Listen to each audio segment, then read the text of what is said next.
Hi friends. आज एक और कंपनी का बिजनेस एनालिसिस करने जा रहे हैं। ये न्यूली लिस्टेड स्टॉक है अर्बन कंपनी बोलकर।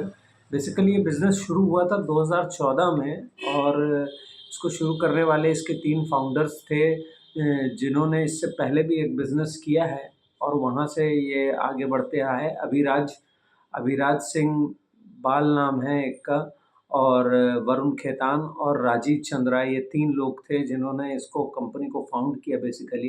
पहले इस कंपनी का नाम अर्बन क्लैप होता था और फिर अर्बन क्लैप से उन्होंने इसका नाम बदलकर अर्बन कंपनी किया, बिकॉज़ वेस्ट में ऐसा कुछ टर्मिनोलॉजी है जिसकी वजह से वो क्लैप शब्द जो है वो कंपनी के नाम के साथ जच नहीं रहा था। कुछ absurd सा मीनिंग बनता था उसका, तो इस वजह से इन्होंने उस कंपनी का नाम चेंज करके अर्बन कंपनी किया। तो 2014 से कंपनी इस सर्विसेज़ में है।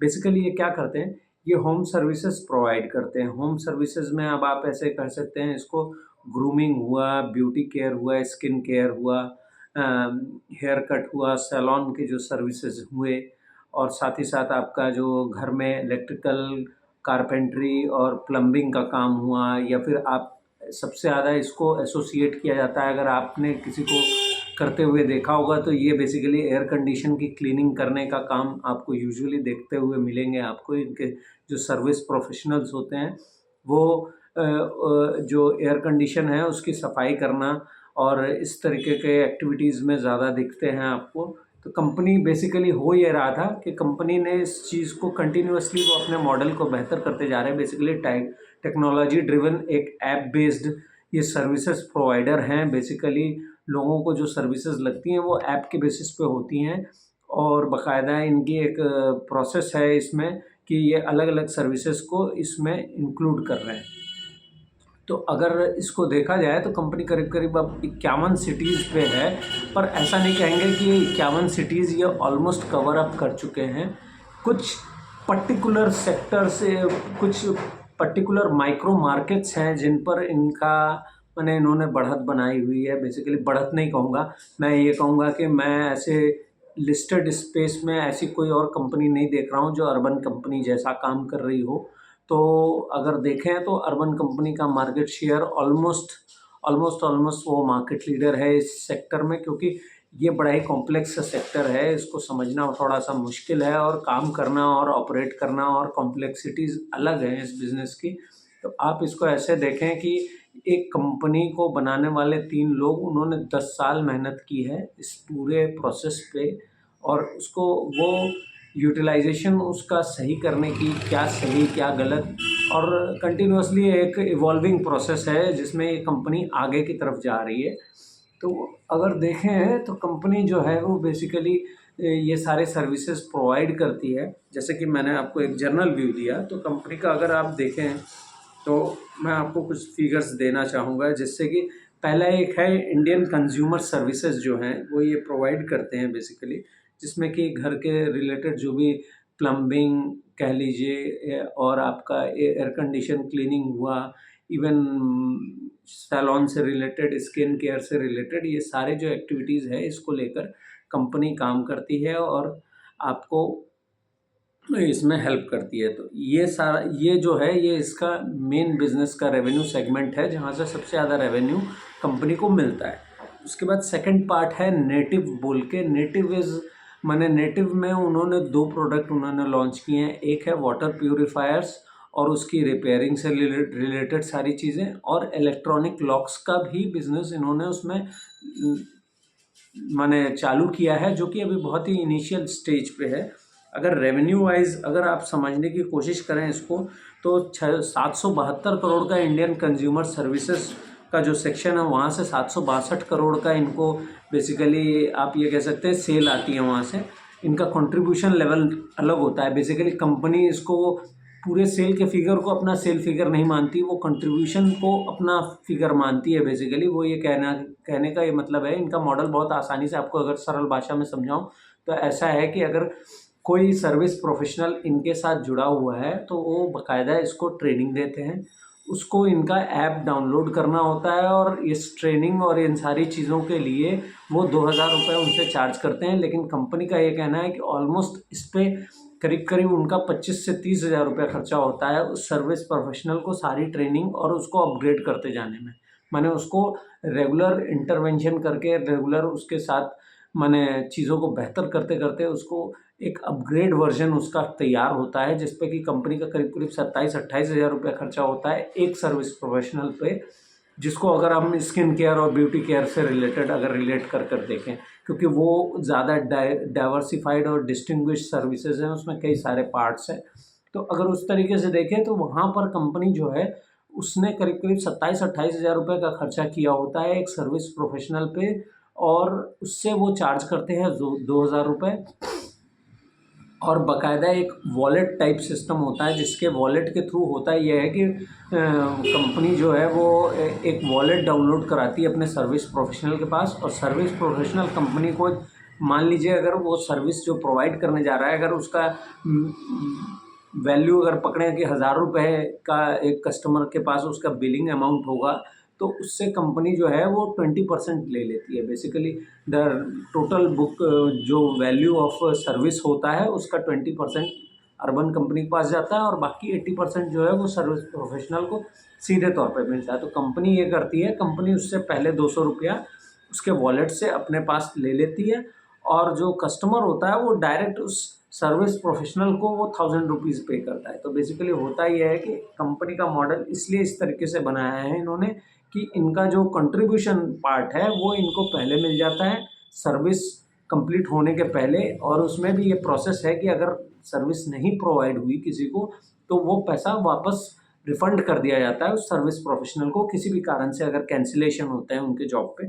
तो इस तरीके का एक मॉडल है जिसको ये आगे बढ़ाते हैं, और बाकायदा उस स्टाफ को वो ट्रेनिंग देते हैं उसकी टेक्नोलॉजी पे।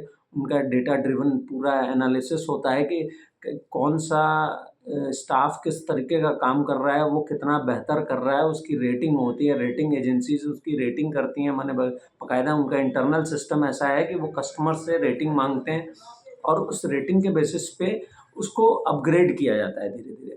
तो उनका बताना ये है कि वो करीब करीब 12,000 माइक्रो मार्केट्स में हैं, जिसका रेडियस वो 3 से 5 किलोमीटर का पकड़ते हैं, और 3 से 5 किलोमीटर में उस सर्विस प्रोफेशनल को उस 3 से 5 किलोमीटर के अंदर ही अपनी कॉल सारी अटेंड करनी होती है। तो वो ये मानते हैं कि अगर कोई सर्विस प्रोफेशनल दिन में अगर 5 भी कॉल्स अटेंड करता है या 5 कस्टमर्स को भी अटेंड करता है, तो उसका almost monthly order boy base जो है वो करीब करीब 15-150 के आसपास होता है, जिससे कि एक्सपेक्टेशंस है, कंपनी ये बताती है कि वो बंदा ऑलमोस्ट करीब करीब 25-30 हज़ार रुपये हर महीने कम से कम कमा रहा होता है। तो इस तरीके का एक पूरा मॉडल है इनका, और वो कंटिन्यूअसली इसको बेहतर करते जाते हैं। तो कंपनी का ये कहना है कि उनके जितने भी सर्विस प्रोफेशनल्स हैं उसमें सिर्फ 10% लोग हैं जो ऑलमोस्ट ये 5 ऑर्डर डेली कर पाते हैं। बाकी लोग इसके पीछे चल रहे हैं, माने उनमें अभी वो कह लीजिए वो उस एफिशिएंसी से नहीं काम कर रहे हैं, वो कंटिन्यूटी से काम नहीं कर रहे हैं, या जो भी कुछ है। तो कंपनी अपने लेवल पे इसको चेक्स एंड बैलेंसेस कंपनी ने इसमें पूरी तरीके से बना के रखे हुए हैं। इसमें बहुत सारी अंदर चीज़ें हैं।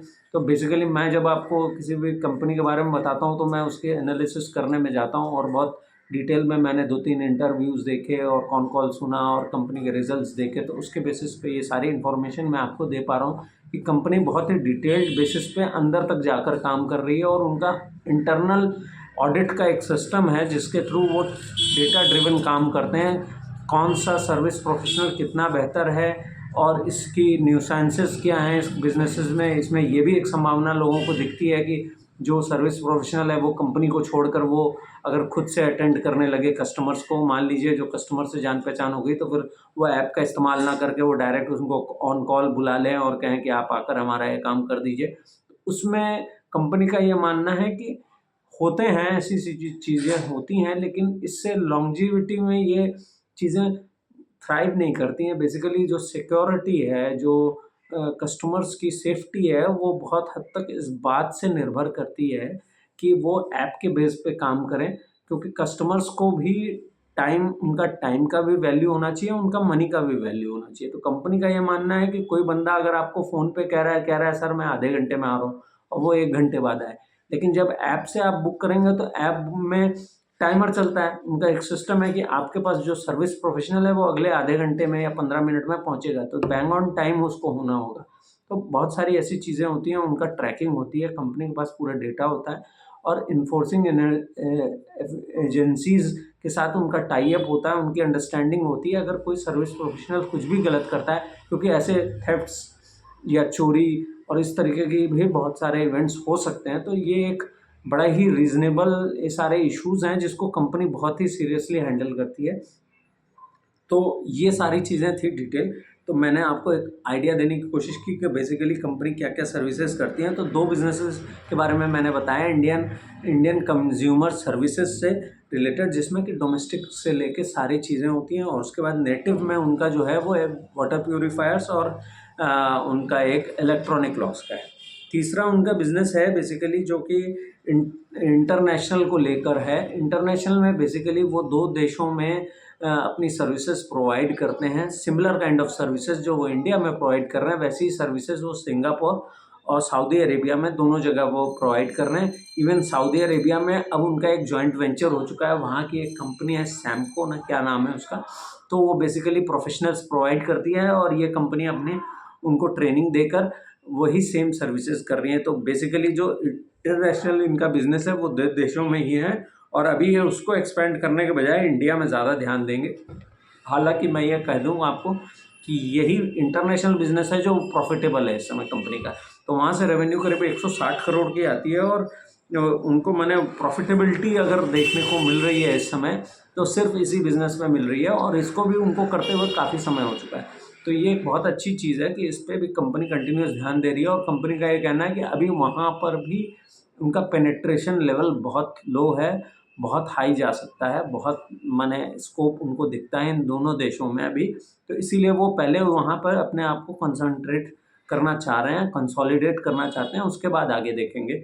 तो और इन्होंने एक नया सर्विस प्रोवाइड करना शुरू किया है जिसको कहते हैं इंस्टा हेल्प। इंस्टा हेल्प में होता ये है कि जो रेडियस है, माइक्रो मार्केट का जो रेडियस है उसको इन्होंने और छोटा किया है, और अब ये सर्विसेज जल्दी देने का प्रयास कर रहे हैं लोगों को। जैसे अचानक किसी को कोई ज़रूरत पड़ जाए या कोई वैसी इमरजेंसी हेल्प की ज़रूरत पड़ जाए, तो उस तरीके की सर्विसेज प्रोवाइड करने की कंपनी कोशिश कर रही है। बेसिकली क्या हो रहा है, कस्टमर से इंगेजमेंट बढ़ाने का कोशिश है, और जिस पे कि कंपनी का ज़्यादा खर्चा हो रहा है, बेसिकली कंपनी लॉस में भी इसी पोर्शन की वजह से है। और कंपनी का ये कहना है कि वो इनका इन्वेस्टमेंट पीरियड चल रहा है इस समय बिजनेस में, तो आने वाले कुछ क्वार्टर्स में कंपनी लॉस में दिख सकती है, प्रॉफिटेबल तो अभी भी नहीं है, तो लॉसेस दिख सकते हैं आने वाले समय में। तो उनका ये कहना है कि ये उनका इन्वेस्टमेंट फेज़ है, और इस पूरे साल को वो आप ऐसे मानकर चले कि वो इसमें बिज़नेस में इन्वेस्ट कर रहे हैं। बेसिकली वो टाइम दे रहे हैं, उसमें नई सर्विसेज प्रोवाइड कर रहे हैं जो कि कस्टमर्स के थ्रू रेप्लिकेट होंगी, और उनको ज़्यादा कस्टमर्स मिलेंगे इसकी वजह से। तो कंपनी इस तरीके से चीज़ों को देख रही है। तो अगर मैं अब आपको कुछ डेटा ड्रिवन जो भी कंपनी का है वो थोड़े से डेटास बता दूं, तो मोटा मोटी ये है, इसमें संभावना ये मुझे दिखती है कि जैसे इसको आप ऐसे देखें कि एक जेनरेशनल शिफ्ट कह लीजिए, या इंडियन कंज्यूमर्स का एक ट्रेंड शिफ्ट हो रहा है। बेसिकली आप देखें जो success story of Swiggy, eternal and even such companies की जो है, आप फ्लिपकार्ट को देख लीजिए, अमेज़ॉन को देख लीजिए, 15 minute delivery, 10 minute delivery. Pizza में आप देख लीजिए, डोमिनोज़ पिज़्ज़ा जिस तरीके का काम कर रहा है, वो अब अपने सेंटर्स में रात में 4 बजे तक डिलीवरी कर रहे हैं पिज़्ज़ा की। तो जनरेशनल शिफ्ट हो रहा है लोगों के सोचने और काम करने के और यूटिलाइजेशन करने के। जनरेशनल शिफ्ट की वजह से ये चेंजेस आ रहे हैं, इसलिए मैंने इन कंपनियों को, और भी कुछ कंपनियों को मैं डिस्कस करूंगा आगे चलकर, तो मैंने इसलिए इनको पिक किया है क्योंकि मेरा ये बताने की कोशिश हो रही है कि बेसिकली ये कंपनियां जो हैं वो एक इवॉल्विंग नेचर में चल रही हैं, और इनमें आगे चलकर बेहतर हो सकता है। तो इनका जो ट्रांजैक्शनल एनुअल वैल्यू है वो करीब करीब 7.4 मिलियन है पूरे एक साल में। 7.4 मिलियन इनके ऑर्डर आए। इनके पास एक्टिव पर्सन सर्विस प्रोफेशनल जो है वो करीब करीब 57,251 हैं बेसिकली, और एवरेज जो इनकी रेटिंग है सारे इनके प्रोफेशनल्स की वो 4.8 है बेसिकली। अब अगर नेट ट्रांजैक्शन वैल्यू को देखें, कंपनी का जो सेल है वो 1030 करोड़ के आसपास है इस क्वार्टर 2 में, और जिससे जो कि पिछले साल से 31% बढ़ गया है। तो मेरे ख्याल से करीब करीब वो ऑलमोस्ट ऐसा था कि 700-800 करोड़ के आसपास था, तो वहाँ से बढ़कर 1030 हो गया है, तो दैट इज़ गुड। और रेवेन्यू फ्रॉम ऑपरेशंस जो हैं इनके 380 करोड़ हैं।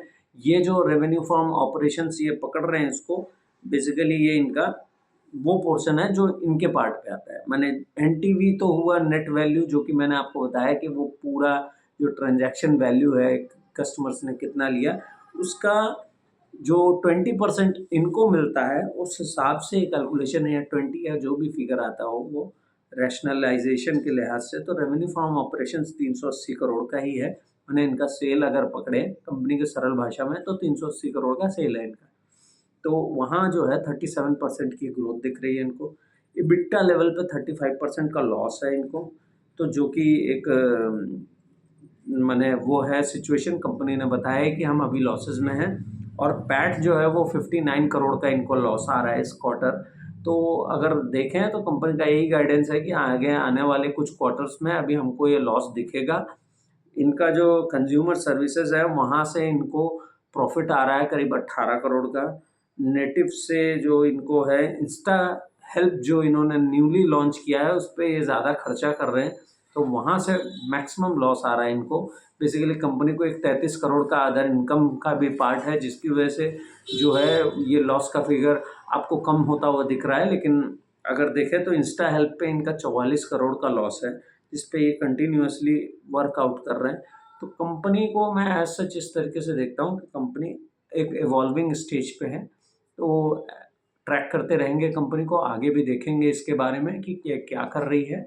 और साथ ही साथ कोई बाई सेल की रिकमेंडेशन नहीं है मेरी तरफ से, क्योंकि आपका एनालिसिस अपना एनालिसिस होना चाहिए, किसी के कहे अनुसार और किसी की बात के अनुसार नहीं चलना चाहिए। मैं भी जो कंपनी और मैनेजमेंट का जो डिस्क्लोजेज डॉक्यूमेंट्स हैं उनके बेसिस पे ही ये एनालिसिस आपके सामने पेश कर रहा हूँ, कोई बाई सेल की रिकमेंडेशन नहीं है। Thank you so much.